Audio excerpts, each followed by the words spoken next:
हे रेखाचित्र पोलिसांनी जारी केलेलं आहे। या व्यक्तीनं एका छोट्या मुलीवर, अल्पवयीन मुलीवर ॲसिड हल्ला केला होता, मात्र हा आरोपी अद्यापही फरार आहे।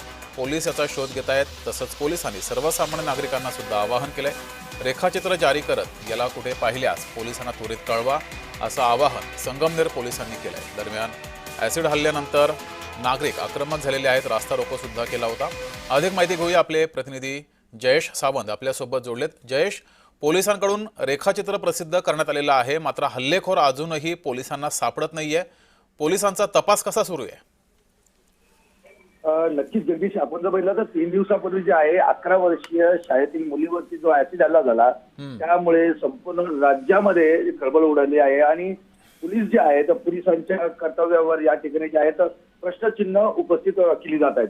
मात्र आता पोलिसांनी या तपासात पुढचं पाऊल घेतलं आहे आणि आरोपीचं जे आहे रेखाचित्र जे आहे प्रसिद्ध केलं आहे आणि जनतेला जे आहेत आरोपीच्या संदर्भात माहिती देण्याचं आवाहन केलंय। मात्र 3 दिवस उलटून देखील या ठिकाणी आरोपीच्या संदर्भात म्हणजे आरोपीचं नावही माहिती नाही आहे आणि ही घटना कोणी कशामुळे केली अशा अनेक प्रश्न अनुत्तरित असताना या ठिकाणी मात्र आता पोलिसांचा तपास कुठेतरी पुढे सरकतोय आणि आरोपीचा शोध सुरू आहे, अशी परिस्थिती आहे। जगदीश, धन्यवाद जयेश दिलेल्या माहितीबद्दल।